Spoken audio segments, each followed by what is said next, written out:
अरे सिर्फ शादियां तब नहीं टूटती हैं जब एक स्पाउस मर जाता है, शादियां तब भी तो टूटती हैं जब डिवोर्सेस होते हैं, है? क्यों? क्योंकि पर्याय बदल गई, तुमने जिससे शादी की थी अब वो वैसा नहीं रहा। तो बच्चे भी, तुम्हें क्या लगता है, वो उसमें था ना आपके, क्योंकि मुझे बहुत डर लगता है मेरे बच्चे ना बिछुड़ जाएं। एक बात बताऊं, बच्चे तो बिछुड़े हुए ही हैं। और आई नो एक बहुत कड़वा फैक्ट है, बच्चे कभी हमारे सगे नहीं हुए। माँ हमेशा सगी होती है, बाप हमेशा सगा होता है, बच्चे कभी सगे नहीं होते हैं। आपको उसकी कौन सी पर्याय पसंद है? वो 4 साल वाली पर्याय बच्चे की कौन सी पर्याय पसंद है जिसमें कि वो आपको क्लिंग करता है, आप पे डिपेंडेंट होता है, मम्मी मैं आपके बिना नहीं जी सकता हूं। वही बच्चा जब 14 साल का हो जाएगा, तुझे उससे डर नहीं लगता ना, लेकिन ये फैक्ट है कि तुझे ज्यादा दुखेगा। क्यों? क्योंकि बोलेगा mom please can you get out of the room, I need my privacy. और अभी तक तो वो रूम से आपको बाहर निकाल रहा है, 24 साल का होते होते या तो वो आपको घर से निकाल देगा या खुद घर से निकल जाएगा। नहीं, तुम्हें कौन सा रूप पसंद है? अरे पर्याय बदल जाती है, व्यक्ति नहीं यहाँ का वहां हो और वही व्यक्ति खाली बदल रहा है, दूसरे द्रव्य बदल रहे हैं, उनकी अवस्था बदल रही है, तो खुद भी तो प्रति समय बदल रहा है। लोग तुझे छोड़ के नहीं जाएंगे, तू छोड़ के चला जाएगा। तो जो ये घबराहट है, आप जो बोलो ना मैं बहुत परेशान रहती हूँ वट एवर, आकुलता रहती है, and too much of stress, काम बिगड़ जाएंगे, कोई मुझे छोड़ के चला जाएगा, ये सब कुछ जो आपके सामने दिख रहा है, सच बात तो ये है कि you are paying the rent of every संयोग ईच डे। अगले दिन अगर आपके पास में वो योग्यता और पुण्य नहीं है खर्च करने के लिए उस संयोग का, इवन पाप, हाँ, क्योंकि संयोग प्रतिकूल भी होते हैं और उसके लिए भी पाप खर्च होता है। तो if you don't have the rent to pay each day for every संयोग, अगले क्षण वो संयोग बिछड़ जाएगा। तो ये जो आपके पास खर्च करने के लिए आपके योग्यता या कर्म है, वो तो फाइनाइट है ना। तो सरप्राइज इस चीज का नहीं होना चाहिए कि ये छोड़ के जा रहा है या छोड़ दिया, सरप्राइज इस चीज का होना चाहिए कि ये अभी तक टिका हुआ है। क्या बात है, हाँ? आपका घर आपके नाम पर है ना, सरप्राइज इस चीज का नहीं होना चाहिए कि ये बिक जाएगा, सरप्राइज इस चीज के होना चाहिए कि अभी तक ये आपके नाम पर है। आप गाड़ी में बैठे हो, ये गाड़ी अभी तक आपके पास है, अगले समय का भरोसा नहीं है। What is the surprising factor? घबराना किस चीज से चाहिए आपको कि ये संयोग अभी तो गया कैसे नहीं, हाँ? अभी तक टिका हुआ है, मैं अभी तक स्वस्थ हूँ, सरप्राइज सरप्राइज नहीं। मैं अभी तक बीमार कैसे नहीं हुआ, सरप्राइज। क्यों? क्योंकि वस्तु के स्वरूप को हम एक्सेप्ट नहीं कर रहे हैं। That is the main point I am trying to come here. तो अब ऐसी कुछ बातें हैं जहां पे मैं गड़बड़ कर रहा हूं। आप एक बात देखिए कि आप जो ये स्ट्रेस में हो ना, आपको सजा मिल रही है, पक्की बात है। स्ट्रेस में होना, अपने आप को पनिश करना है। अपराधी कौन है? आपकी सजा का अपराधी कौन है? वो बेटा है जो छोड़ के चला जाएगा, वो काम है जो बिगड़ जाएगा, अपराधी कौन है? कि सजा जिसको मिल रही है, अपराधी तो वो खुद है ना यहाँ पर। अपराधी तुम हो कि मैंने क्या अपराध किया जिसकी सजा मुझे मिल रही है। कि बिल्कुल एग्जैक्टली यही तो। आओ, welcome to PhD club, welcome to the course, welcome to तत्व ज्ञान, वेलकम टू प्रवचन, वेलकम टू जिनवाणी। यही तो बताने के लिए बैठे हुए हैं यहाँ पे कि तेरी किस अपराध की सजा मिल रही है तुझको, ये आकुलता कि क्या अपराध है। कि अब इसकी तो लिस्ट ना, मतलब आज का लेक्चर कितना टाइम बचा है मुझे पता नहीं है, ये इतनी जल्दी खत्म नहीं होएगा। मैं नाम बता सकती हूँ एक एक आपके अपराध के, उसके डिस्क्रिप्शन में और डिटेल में जाने के लिए तो थोड़ा इंट्रोस्पेक्शन खुद करना पड़ेगा ना।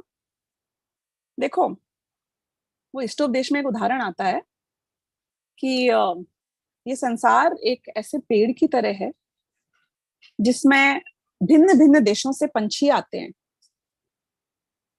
और वो एक रात के लिए अपना रैन बसेरा करते हैं। यू नो व्हाट इज रैन बसेरा? रैन मीन्स रात, रैन बसेरा यानी कि they spend the night on the tree. रैन बसेरा करते हैं, उसे रैन बसेरा कहते हैं। क्यों?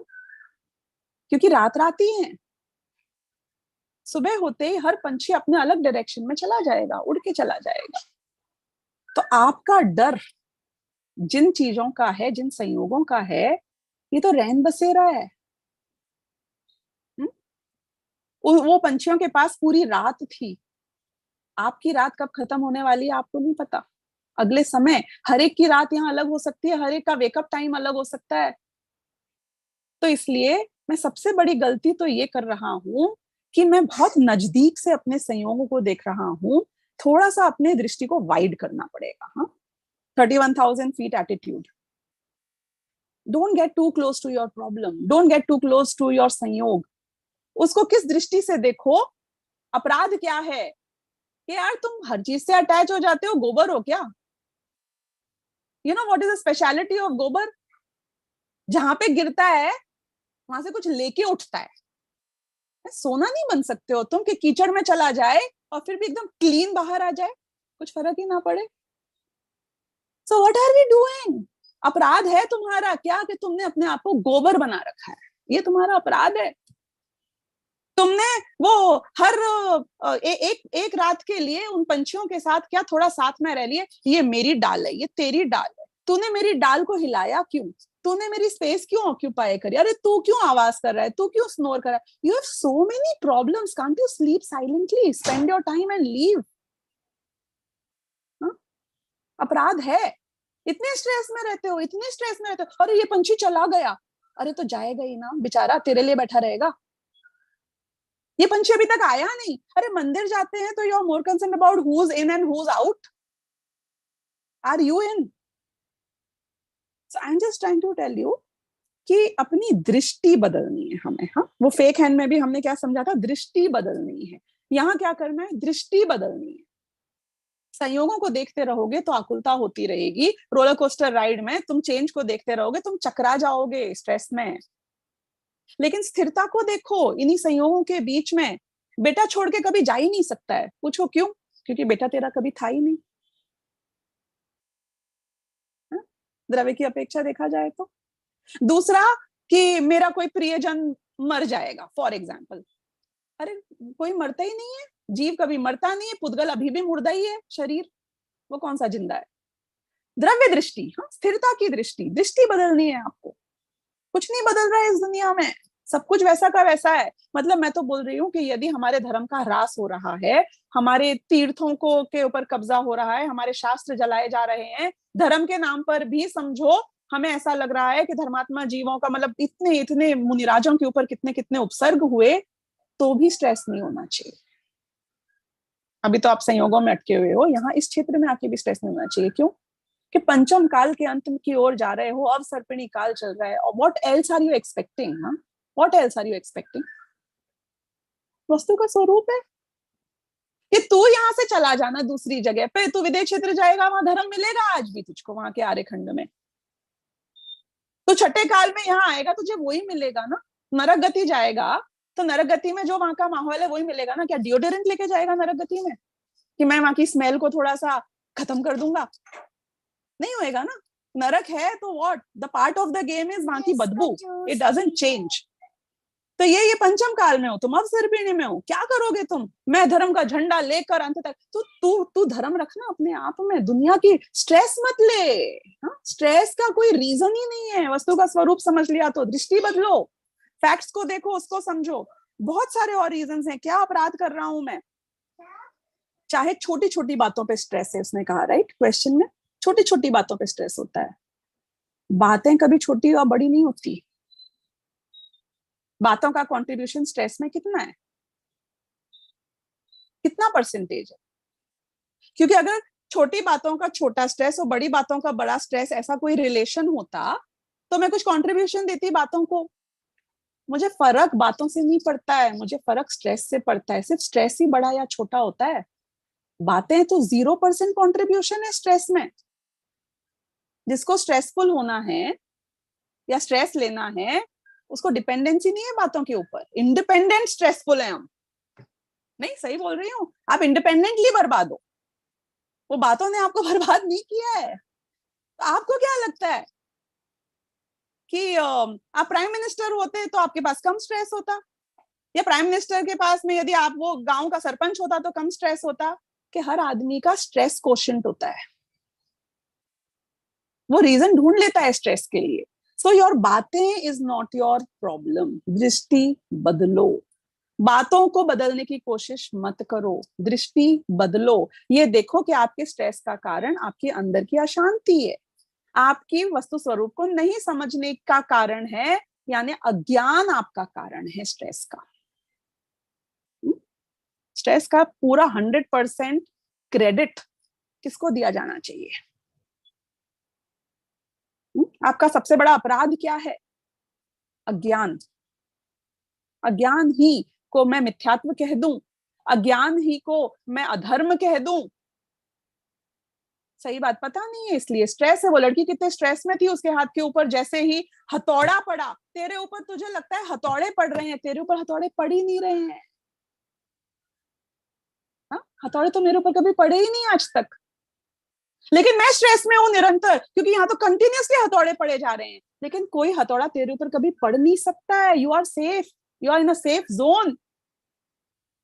ये तुझे पता ही नहीं है कि तू सेफ जोन में है। मुझे पता ही नहीं है कि मैं सेफ जोन में हूँ। वो लूडो खेलते हैं ना, उसमें वो वाला वो होता है, जो कलर्ड वाला बॉक्स होता है, वहां पे कोई आपको पीट नहीं सकता है, मार नहीं सकता है। You know that right? Ludo तो सबको आता होगा, बचपन से खेला होगा। वो सेफ बॉक्स पे कोई बच्चा बैठा है, उसे पता ही नहीं है वो सेफ बॉक्स पे बैठा है। उसके पीछे से लोग आ रहे हैं, वो सोच रहे अब मार देगा, ये मार देगा, वो मार देगा। तुझे समझ में नहीं आ रहा है, इतने लोग तेरे पीछे से आके गुजर गए हैं, कोई ने तुझे मारा नहीं है आज तक। शायद तू सेफ बॉक्स में होगा, तुझे कॉन्सेप्ट ही नहीं पता है सेफ बॉक्स का। अपराध है उस बच्चे का, उसकी आकुलता का, उसके स्ट्रेस का, कि हाँ अपराध है। क्या अज्ञान? उसे पता ही नहीं है वो सेफ बॉक्स में। मुझे पता ही नहीं है कि मैं अमर हूं, मुझे पता ही नहीं है मुझ में अतीन्द्रिय आनंद जो एक क्षण में आता है वो बाहर से नहीं आता है, मेरे अंदर ऐसा त्रिकाली ध्रुव बैठा है जिससे अनंत काल तक आनंद आता रहे और वो झड़ना खत्म ही नहीं होता है। मुझे पता ही नहीं है। तो अज्ञान की लिस्ट तो कहां तक और बताई जाए। बस एक बात है जो लास्ट में बोलना चाहूंगी, कि हम हर संयोग में परफेक्शन खोज रहे हैं, इसलिए हमें बहुत स्ट्रेस होता है। रिपीट करूं, we are perfectionist as far as all are संयोग्स आर कंसर्न्ड। मुझे सब चीज सही चाहिए, हाँ एक भी प्रॉब्लम नहीं होनी चाहिए लाइफ में। नहीं मतलब अगर हेल्थ इश्यूज नहीं है तो फिर मेरे बाल सफेद नहीं होने चाहिए, तो फिर मैं ओवरवेट नहीं होना चाहिए, तो मेरा फिगर परफेक्ट होना चाहिए, मेरे कपड़ों में क्रीज नहीं होनी चाहिए, मेरे पास वैरायटी होनी चाहिए ना कपड़ों की। Just look at what you are doing, unlimited. नहीं, सब कुछ परफेक्ट चाहिए। एक लेवल का परफेक्शन, दूसरे लेवल का परफेक्शन चाहिए। मेरे पास इतना पैसा है कि मैं भूखे नहीं मरूंगी, मैं आज डिक्लेयर कर रही हूँ। मुझे रोटियों की कमी नहीं पड़ेगी, घर की कमी नहीं पड़ेगी, इतना पैसा है मेरे पास। तो तो फिर तो मैं खुश हूं ना, अब मुझे कुछ और नहीं चाहिए ना। नहीं, क्या बात कर दिया आपने, ऐसे हाथ पे हाथ रखे। आई एम जस्ट 40, हाथ पे हाथ रखे थोड़ी बैठेंगे, अभी तो पूरी लाइफ बाकी है, second innings, you know, second innings. Perfection, हाँ परफेक्शन की कोई डेफिनेशन होती है तेरी? तुझे हर संयोग परफेक्ट चाहिए। बहुत होशियार बन रहा है, चौबेजी छब्बेजी बनने जा रहा है, दुबेजी बन जाएगा। सुनिए ये कहावत कि नहीं सुनी है? तिरंज गति में मजे आएंगे तुझको, नरगति में मजे आएंगे। बहुत आरंभ और परिग्रह का फल कहाँ मिलता है? यहाँ तुझे चक्रवर्ती बनना है। मुझे विश्वास है कि मुझे खाने की कमी नहीं होगी, नरक में एक दाना नहीं मिलेगा। You get what I am trying to say here? तो ये क्या है? ये मेरा अपराध है। क्या अपराध है? कि मुझे हर चीज में परफेक्शन चाहिए। मैं बोल रही हूँ अपने संयोगों में तुम 50% का कोटा रखो इम्परफेक्शन का, और उसमें खुश रहना सीख जाओ। क्यों? क्योंकि आपके जीवन को देखते 50% अनुकूलता क्या, 80% अनुकूलता है। 50% का कोटा रखो कि मैं तो अभी भी अंडर यूटिलाइज्ड हूँ भाई, अभी तक तो 20% की प्रॉब्लम है, अभी तक सिर्फ घुटना गया है, कमर तो ठीक है। हाँ नहीं, अभी तक सिर्फ डायबिटीज और हाई ब्लड प्रेशर है, ज्यादा प्रॉब्लम नहीं है, लकवा नहीं मारा है मुझे। Can't you do that and be happy and do what you need to do? Stress लेते रहते हो, तुम्हारे तो प्रॉब्लम ही नहीं है और स्ट्रेस ले रहे हो। उदाहरण में कुछ काम बिगड़ जाए तो, मेरे बच्चे छोड़ के चले जाए तो, अभी तक जो छोड़ के गए नहीं है, छोड़ के जाने के बाद का स्ट्रेस नहीं है ये। ये तुम्हें डर है, पर डर ही क्यों है? मैं तो बोल रही हूँ मेरे पास अभी भी अनयूटिलाइज्ड कोटा है, नहीं, इम्परफेक्शन के लिए अभी भी अनयूटिलाइज्ड कोटा है, छोड़ के चले जाने दो। अभी तक कोई पाप का उदय आया कैसे नहीं यार, आया तो आ जाए यार, क्या फर्क पड़ता है मुझको, बिकॉज बातों से फर्क नहीं पड़ता है? छोटी हो या बड़ी, वो 0% है। किससे फर्क पड़ता है? ज्ञान से फर्क पड़ता है, अज्ञान से फर्क पड़ता है, भेद विज्ञान से फर्क पड़ता है। तो इस तरीके से स्ट्रेस के लिए तो एक्चुअली जीव के पास कोई जगह ही नहीं है, क्योंकि त्रिकाली ध्रुव जो मेरा स्वभाव है, मेरे द्रव्य और मेरे गुणों में स्ट्रेस नाम का कोई गुण ही नहीं है। पता है आपको ये बात? अमेजिंग थिंग, नहीं? हमारे द्रव्य और गुण में स्ट्रेस नाम की कोई क्वालिटी ही नहीं है, एक शक्ति ही नहीं है स्ट्रेस नाम की। 47 शक्तियों के नाम देख लेना आप, स्ट्रेस नाम की शक्ति मिल जाए तो। दुख की, आकुलता की, स्ट्रेस मतलब आकुलता, आकुलता मतलब दुख, है कोई शक्ति ऐसी आप में? मतलब जबरदस्ती का काम कर रहे हैं हम, जबरदस्ती का। पहले खुद भिखारी बन रहे हैं, भिखारी के कपड़े पहन रहे हैं, फिर बोल रहे हैं हाय मैं तो भिखारी बन गया। मत पहने, तू तो राजा है। तो it's life is very simple, we have complicated it. So complication is here, not out there. मैंने बहुत सारे चैट बॉक्स में कुछ आए हैं, देखे नहीं है। जी दीदी, देखना एक चाहिए। आया हुआ है, एक आया है हाँ, निगोद वाला, वो ले लीजिए आप प्लीज। अगर निगोद में मन नहीं था तो उनके कर्मों की निर्जरा हो गई थी। क्यों भाई? वो मोक्ष मार्ग पे चले गए, कैसे भाई? अरे मन, मन से बंधन होता है, अगर ये फैक्ट होता तो बिना मन के निगोदिया भी मुक्त होते, definitely. These questions are wrong, please understand. हाँ, मन से, इंद्रियों से बंध होता है क्या कर्मों का बंध? आंखों से कर्मों का बंध हो रहा है? नहीं ना। नासाग्र दृष्टि होती है तो कोई कर्मों का बंध हो जाता है उनके? स्पर्शन इंद्रिय है तो कर्मों का बंध हो रहा है? तो मन क्या है? लाइक 5 इंद्रिय। तो मन से कैसे कर्मों का बंध होएगा? मन से कोई कर्मों का बंध नहीं होता है। तो किससे होता है कर्मों का बंध? अज्ञान से होता है, राग द्वेष से होता है। अब बोलो निगोदिया अजीब ज्ञानी है कि अज्ञानी? यदि वो ज्ञानी है तो वो मुक्त होता। अज्ञानी है ना निगोदिया। राग द्वेष है कि नहीं है? राग द्वेष का, निगोदिया का तो मैंने पढ़ा नहीं शास्त्रों में। एक उदाहरण आता है, घास वगैरह जो एकेंद्रिय जीव होते हैं ना, इनकी कषाई की तीव्रता बताते हैं उसमें, कि जब आप गार्डन में चलते हो, घास के ऊपर पैर रखते हो, तो वो घास में जो जीव है वो दबता है बेचारा। जैसे आपको कोई दबा दे, आपके पैर के ऊपर पैर रख देंगे तो ही आप उछल जाओगे, उसको तो पूरा ही दबा दिया आपने। ऐसा कहते हैं, उसको इतनी तीव्र कषाय आती है। ज्ञान का उघाड़ तो एक इंद्रिय जितना है, स्पर्श इंद्रिय जितना, मतलब ज्ञान का क्षयोपशम, ज्ञान का उघाड़ वो तो बहुत नॉमिनल है, पर कषाय की तीव्रता बता रही हूँ, इतनी होती है। उसके मन तो नहीं है, पर उसके मन में आता है, मतलब उसको ऐसा भाव होता है कि ये आदमी को पकड़कर, वो धोबी पछाड़ होता है ना, इतना पटकूं, इतना पटकूं, इतना पटकूं कि मर जाए साला। ऐसी गुस्सा आती है उसको, ऐसी तीव्र कषाय होती है उसको, मेरे को दबा रहा है। क्योंकि हम में से कई लोगों को ये भ्रम है कि जिनके ज्ञान इतना सा रह जाता है निगोदिया के, उनके क्या दुख होता होगा, पता ही नहीं उनको तो क्या हो रहा है। ऐसा हमें लगता है ज्ञान कम होने से दुख कम होता होगा, आकुलता कम होती होगी। कोई लेना देना नहीं है आपके ज्ञान से, आपकी आकुलता का, आपकी कषायों का। पर कषायों का आकुलता से सीधा लेना देना है। तीव्र कषाय इक्वल टू तीव्र आकुलता, मंद कषाय इक्वल टू मंद आकुलता। तो इसलिए निगोदिया जीव में अज्ञान फुल ऑन है और कषाय फुल ऑन है, कोई कमी नहीं है। आपसे तीव्र कषाय है निगोदिया जीव की। क्यों? मैं गारंटी से बता सकती हूँ। कैसे बता सकती हूँ? कैसे बता सकती हूँ? प्रूफ है कि हाँ, प्रूफ है कि निगोदिया जीव अगले भव में फिर निगोदिया जीव बन रहा है ना, यानी कि उसने नया आयु बंध किया निगोदिया पर्याय का। आपने तो नहीं किया, आपकी कषाय से भी अगले भव में निगोद का आयु बंध। आपसे वर्ष है ना उसकी कषाय, उसके परिणाम आपसे वर्ष है। घोर कर, मतलब कर्म के कारण नहीं, घोर अज्ञान के कलंक से निगोदिया जीव निगोद में पड़ा हुआ है। अज्ञान ही उसका कलंक है। प्रचुर, प्रचुर बोलते हैं, बहुत ज्यादा गलती, अपराध। निगोदिया जीव का अपराधी कौन? वो खुद है। आपके अपराधी कौन? आप खुद हो। तो इसलिए ये वाला निगोदिया जी वाला क्वेश्चन भी kind of I think we have answered. Now you want me to read anything else because there's a lot of content. वो तो दीदी आई थिंक समरी है, वो एक है हमारे अच्छा. पार्टिसिपेंट, वो ही समराइजेस एंड ही अच्छा. Sends it in the chat box. Okay, okay then.